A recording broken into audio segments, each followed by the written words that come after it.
रहे हैं। रही बात की साफ सफाई का, तरफ ध्यान देंगे। सर, चतरा में हुए एयर विमान हादसे के बाद जो है सर कंपनी पर क्या कुछ कार्रवाई की जा रही है, परिजनों को मुआवजे को लेकर क्या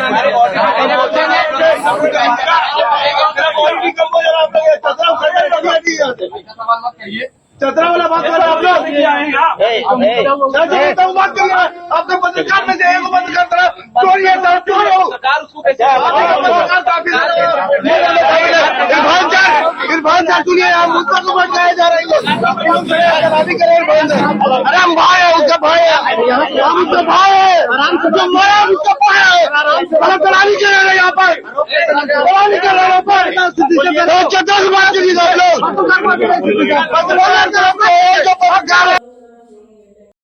झारखंड के स्वास्थ्य मंत्री इरफान अंसारी से जब पत्रकारों ने सवाल पूछा कि भाई चतरा में जो प्लेन क्रैश हुआ था उसमें जो लोग मारे गए हैं उनका मुआवजा कब मिलेगा, अभी तक मुआवजा नहीं मिला है, जबकि इरफान अंसारी पहले ही बोल चुके थे कि उनको हम मुआवजा दिलवाएंगे।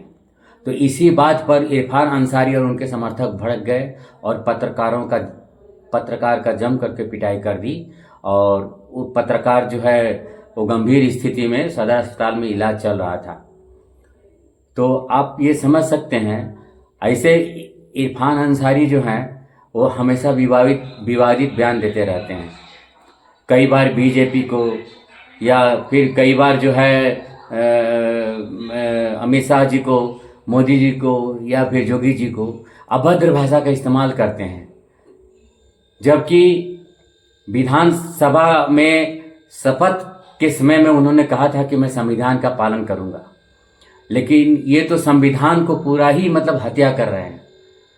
और राहुल गांधी के मोहब्बत के दुकान में नफरत ही नफरत है, पत्रकारों से नफरत, बीजेपी से नफरत, हिंदुओं से नफरत। लेकिन भाई आप सोचिए कि इस तरह से कैसे होगा। आप एक रिपोर्ट देखिए। दोस्तों, झारखंड के स्वास्थ्य मंत्री इरफान अंसारी ने पूरी भारतीय जनता पार्टी को चुनौती दे दी है। उन्होंने धमकी देते हुए लहजे में प्रेस कॉन्फ्रेंस करके बाकायदा यह कह दिया कि अगर राहुल गांधी एक इशारा करे तो झारखंड में भारतीय जनता पार्टी का एक भी कार्यालय नहीं बचेगा। इस तरह की धमकी इस बात के ऊपर उन्होंने दी कि अभी आपको याद होगा पिछले दिनों जो राहुल गांधी यात्रा निकाल रहे हैं, वोट अधिकार यात्रा बिहार के अंदर, उस यात्रा में कांग्रेस का एक कार्यकर्ता मोदी जी की मां को गाली देता है और वो भी राहुल गांधी और तेजस्वी यादव की मौजूदगी में। इसको लेकर भारतीय जनता पार्टी के कार्यकर्ता भड़क उठे और उन्होंने कांग्रेस के कार्यालय के बाहर प्रदर्शन करना शुरू किया।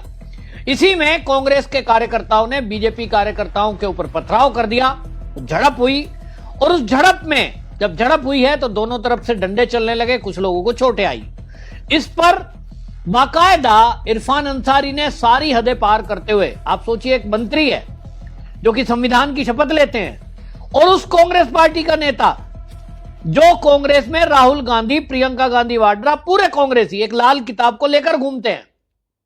संविधान संविधान संविधान संविधान की शपथ लेने वाले की हालत यह है कि वो खुलेआम प्रेस कॉन्फ्रेंस करके धमकी दे रहे हैं, राहुल गांधी अगर एक इशारा करे तो झारखंड में एक भी ऑफिस नहीं छोड़ूंगा। क्यों भाई? गुंडे हो, माफिया हो, कौन हो तुम? ये उस जामताड़ा का विधायक है जो जामताड़ा, आपको पता है, फोन हैकिंग, लोगों को फ्रॉड, फर्जीवाड़ा करने के नाम पे ये बदनाम एरिया है। मैं उस मुद्दे पर नहीं जा रहा हूं, लेकिन मुद्दा यह है यहां कि भारतीय जनता पार्टी इतना बड़ा संगठन देश के अंदर है, खुलेआम उसको धमकी दे रहे हैं। हालांकि निशिकांत दुबे, जो आपको बता दें कि गोड्डा से सांसद है, उन्होंने इसका जवाब दिया और उन्होंने जवाब देते हुए इसको याद दिलाया कि भाई आप तो जो है गिराने की बात कर रहे हो, आप तो जो है इसको ये कह रहे हो बीजेपी का कार्यालय नहीं बचेगा, कि वो आपको याद है कि नहीं। उन्होंने कहा कि आप तो आदेश के बाद आप एक झंडा छू भी नहीं पाओगे। मैंने तो देवघर के टावर चौक पर आपका पूरा कांग्रेस कार्यालय ही ढा दिया। जो बरसने वाले मेघ हैं।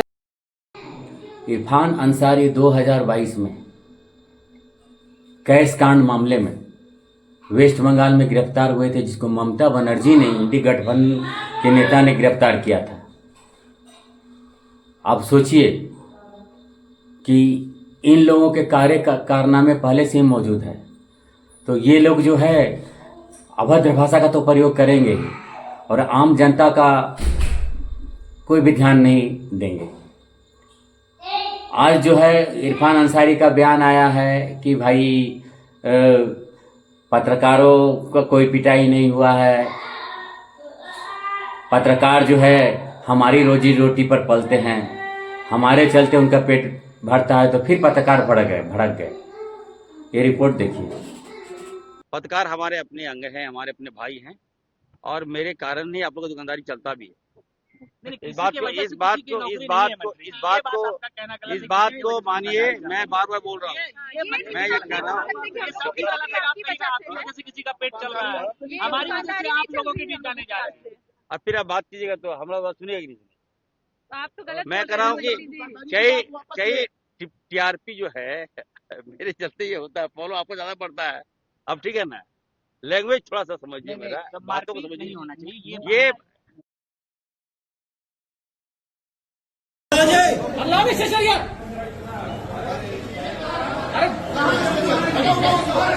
अरे इसको ना बोले।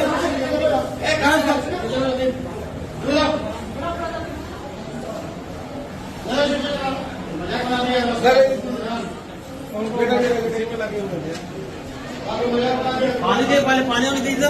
पानी जब कुछ आइए नहीं तो लोग अरे इसका हाथ खोल के बाहुआ मोड़िए ना इसको। हवा लगेगा थोड़ा पानी छीटिए।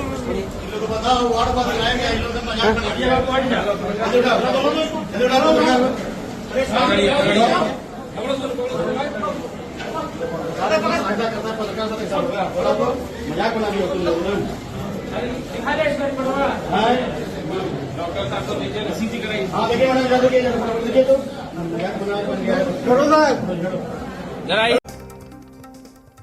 इरफान अंसारी, राजेश कच्छप और नमन विकसल ये तीनों कांग्रेस के विधायक हैं। हालांकि कांग्रेस ने इन्हें अब पार्टी से निलंबित कर दिया, क्योंकि अब वो पुलिस की हिरासत में है। कार से नोटों का अंबार मिलना, कैश भी इतने जिसे गिनने के लिए मशीन मंगाई जाती है। आखिर इतना सारा कैश कहां से लाया जा रहा था या कहां पहुंचाया जा रहा था? आखिर विधायकों की मंशा क्या थी? रिपोर्ट में देखिए।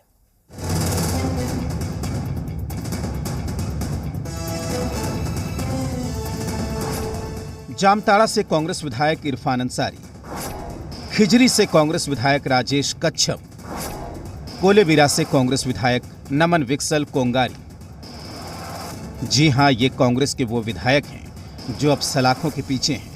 पश्चिम बंगाल के हावड़ा में कैश कांड के बाद अपने तीनों विधायकों पर कांग्रेस पार्टी ने भी कार्रवाई की है। तीनों को पार्टी ने तत्काल प्रभाव से निलंबित कर दिया है। ये हमारे पार्टी के विधायक हैं, हमारे परिवार के सदस्य हैं। इससे पहले भी इनसे कुछ गलती हुई थी, उसको भी हमने नज़रअंदाज किया, मौका दिया। लेकिन लोकतंत्र में और विशेष रूप से कांग्रेस पार्टी में हम जिन मूल्यों के लिए हम संघर्ष कर रहे हैं, जिन मूल्यों को लेकर हम चुनौतियां दे रहे हैं, उन मूल्यों पर कॉम्प्रोमाइज़ नहीं किया जा सकता।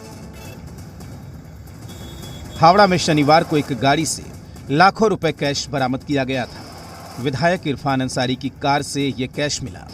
कार में इरफान के अलावा विकसल कोंगारी और राजेश कच्छप भी बैठे थे। कैश इतना ज्यादा था कि नोट गिनने की मशीन से कैश की गिनती हुई। सीआईडी के सूत्रों के अनुसार ये जो केस दर्ज हुआ है और जिसके आधार पर इन 5 लोगों को गिरफ्तार किया गया है, इस केस का शुरुआत हुआ है झारखंड के आरगोड़ा थाना में, जहां बीजेपी कांग्रेस के ही एक एमएलए ने कंप्लेन लॉन्च किया था इन 3 विधायकों के खिलाफ, जहां उन्होंने ये कंप्लेन किया कि ये विधायक जो है उनको 10 करोड़ रुपए ऑफर किया था और उनके साथ साथ अगर जो प्रेजेंट गवर्नमेंट है उसको उगाड़ने की कोशिश में हेल्प करता है तो उनको मिनिस्ट्री भी दिया जाएगा। हावड़ा कैशकांड की जांच अब सीआईडी को सौंप दी गई है। हावड़ा कैशकांड में कुल 5 लोगों को गिरफ्तार किया गया है। विधायकों के साथ ड्राइवर और एक और सहयोगी को गिरफ्तार किया गया। इधर गिरफ्तार विधायक इरफान अंसारी के घर वालों का कहना है कि कोलकाता से साड़ी खरीदने के लिए गाड़ी में पैसे रखे गए थे। हालांकि उन्होंने कांग्रेस के दावों पर भी सवाल खड़े किए। इनके लोकप्रियता से लोग इतने घबरा गए हैं ना कि अनाप शनाप ये सब साजिश रच रहे हैं, ये कर रहे हैं कि सरकार गिराएंगे, ये करेंगे। 40-45 लाख रुपए में सरकार गिरता है क्या? सरकार गिरेगा 40 लाख रुपया में? ऐसा है क्या? फिलहाल तीनों विधायकों को पुलिस ने गिरफ्तार कर लिया है तो पार्टी ने उन्हें निलंबित भी कर दिया है। अब सवाल उठता है कि आखिर विधायकों के पास इतने पैसे कहां से आए और उनकी मंशा क्या थी। हावड़ा से पियाली, रांची से मनीष मेहता के साथ आशीष की रिपोर्ट।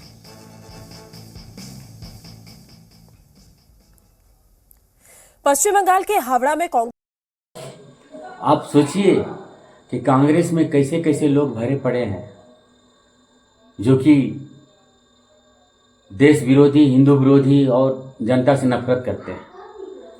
इरफान अंसारी स्वास्थ्य विभाग संभाल रहे हैं, लेकिन झारखंड में स्वास्थ्य विभाग भी पूरी तरह से चरमरा गई है। रिम्स का हालत खराब है, सदर अस्पताल का, सरकारी अस्पताल का हालत खराब है, एम्बुलेंस लोगों को नहीं मिलता है, इलाज नहीं होता है और पत्रकार के पिटाई पर यह रिपोर्ट देखिए।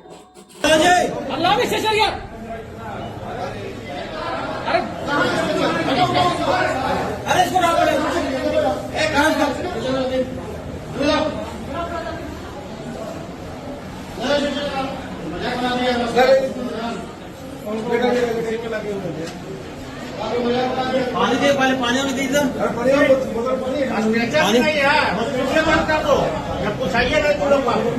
अरे तो हाथ खोल कर बाहुआ मोड़िए ना इसको। हवा लगेगा, हवा लगेगा थोड़ा। पानी छीटिए।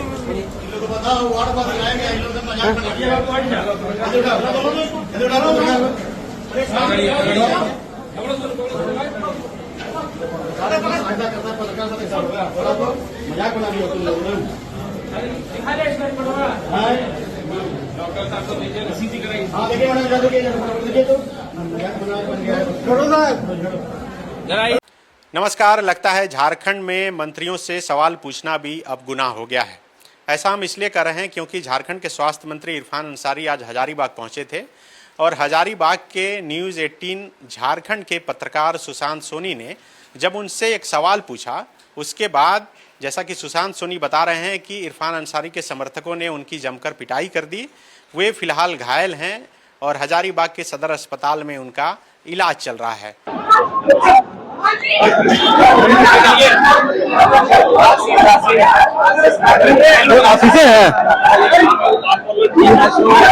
दरअसल पिछले 23 अप्रैल से 3 लोग जो है लापता थे हजारीबाग के, उनका कल शव बरामद हुआ था। जो 3 लोग लापता थे उनका नाम आदिल, सानिया और खुशी था।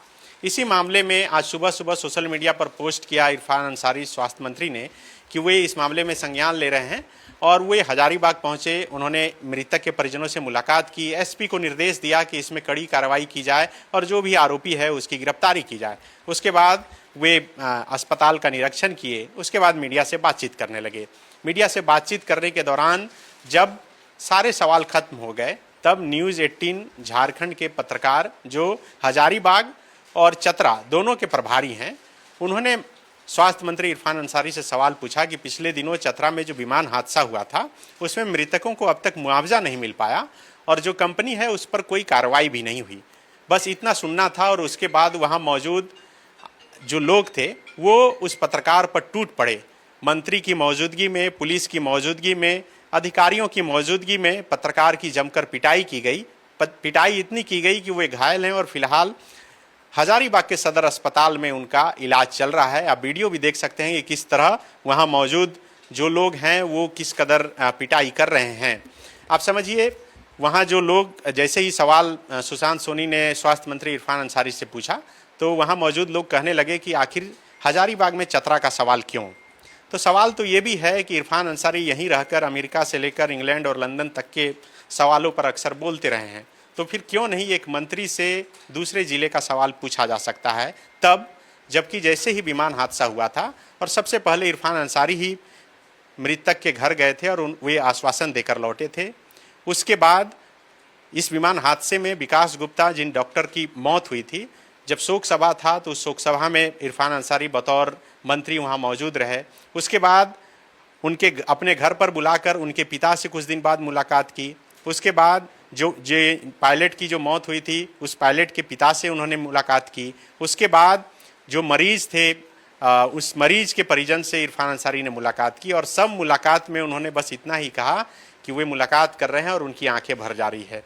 आंखें भर जा रही है, लेकिन अब तक मुआवजे के नाम पर न 1 रुपए की रकम की राशि की घोषणा हो पाई है और न ही सरकार ये जवाब दे पाई है कि आखिर इस विमान हादसे के बाद इस कंपनी पर क्या कार्रवाई की गई। बल्कि यहाँ तक हुआ कि इस कंपनी को एक्सटेंशन भी दे दिया गया। एक्सटेंशन देने के बाद भी स्वास्थ्य मंत्री इरफान अंसारी कहते रह गए कि एक्सटेंशन नहीं दिया गया। तो सवाल यही है कि आखिर क्यों नहीं ये सवाल पूछा जाना चाहिए। क्या जो कांग्रेस पार्टी अक्सर कहती है कि यहाँ पत्रकारों को सवाल पूछने से रोका जाता है, आखिर उसकी ही पार्टी के नेता, उसकी ही पार्टी के मंत्री सवाल पूछने से क्यों गर्म हो जाते हैं? जवाब होगा कि इरफान अंसारी नहीं गर्म हुए, बल्कि आप वीडियो में देख सकते हैं कि जब सवाल पूछा जा रहा था तो इरफान अंसारी अपने समर्थकों को, या फिर हो सकता है कि जो मृतक हैं उनके वे परिजन हो, उनको रोक कर उन्हें शांत करवा सकते थे और पत्रकार को बाकायदा जवाब दे सकते थे कि इस मामले में सरकार गंभीर है, सरकार संज्ञान ली है, जल्द ही इस मामले में कुछ होगा। लेकिन नहीं, वो चुपचाप सुनते रहे और एक तरीके से नाटक करते रहे कि वो शांत करवाने की कोशिश कर रहे हैं। लेकिन जैसे ही मंत्री जहाँ कहीं जाते हैं, फेसबुक लाइव होता है, वो लाइव बंद होता है और उसके बाद पत्रकार सुशांत सोनी की पिटाई शुरू हो जाती है। इस मामले में हजारीबाग के सदर थाने में पत्रकार FIR भी दर्ज करा रहे हैं और उस FIR के बाद देखना होगा कि जिन लोगों ने भी मारपीट की है उनकी गिरफ्तारी होती है या फिर नहीं। अगर गिरफ्तारी नहीं होती है तो साफ संकेत मिलेगा कि कहीं ना कहीं किसी के सह पर, किसी के इशारे पर ये सब कुछ हुआ है। शुक्रिया। का प्रॉब्लम हो गया और सडनली हो गया, अचानक हो गया। तो Jeevan Jyoti super specialist hospital में एडमिट करके इनका एंजियोग्राफी कराया। एंजियोग्राफी करने के बाद वो अपना रिपोर्ट दिया कि इनका 95% प्लस ब्लॉकेज, स्टेंट से काम नहीं चलेगा, इनको बाईपास करना ही पड़ेगा। कबीर हर्ब है, जब यहाँ पहुंचे फर्स्ट टाइम में इनको दिखाया तो माशाल्लाह रिपोर्ट बहुत बढ़िया है। 1 सप्ताह अंग्रेजी दवा चलाना है, उसके बाद दवाई बंद कर देना है। जहां 27 वर्षों के सफर में 17,000 से भी अधिक छात्रों ने डॉक्टर एवं इंजीनियर बनकर भरे सफलता की ऊंची उड़ान, जहां साधारण छात्र भी झारखंड टॉपर्स बनकर बना रहे इतिहास। दूरदर्शी शिक्षाविद श्री विपिन सिंह के मार्गदर्शन में मेडिकल एवं इंजीनियरिंग के लाखों छात्रों के लिए आशा की किरण के रूप में गोल, nations leading institute. Biome institute NEET की तैयारी के लिए एक भरोसेमंद नाम। यहाँ अनुभवी फैकल्टी, स्मार्ट क्लासरूम और बेहतरीन टीचिंग मेथड से स्टूडेंट्स को मिलती है मजबूत तैयारी। यहाँ हर स्टूडेंट को मिलता है पर्सनल गाइडेंस और डाउट क्लियरिंग का पूरा सपोर्ट। नीट 2027 और 28 के लिए फेज 2 बैच 30 अप्रैल से शुरू हो रहा है। आज ही बायोम इंस्टीट्यूट से जुड़े और अपने डॉक्टर बनने के सपने को दे सही दिशा। बायोम इंस्टीट्यूट सिर्फ मेडिकल प्रिपरेशन का संस्थान।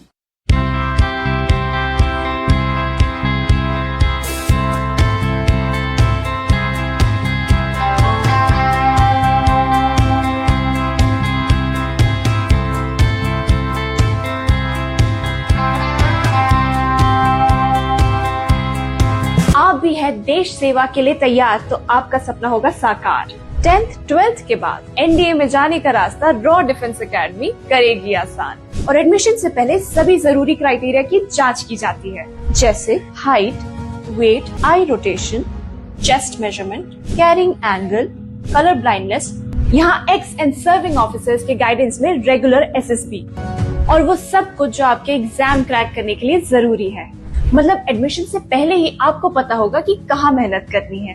तो ज्यादा इंतजार मत कीजिए क्योंकि नए बैच की डेट अनाउंस हो चुकी है और अधिक जानकारी के लिए स्क्रीन पे दिए गए नंबर पर संपर्क करें।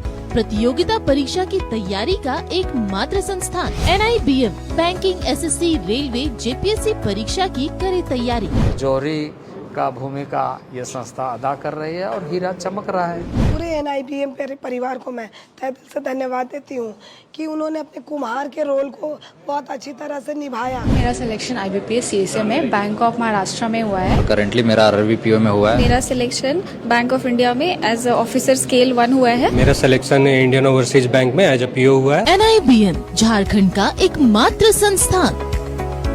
thefollowup.in like, share and subscribe. www.thefollowup.in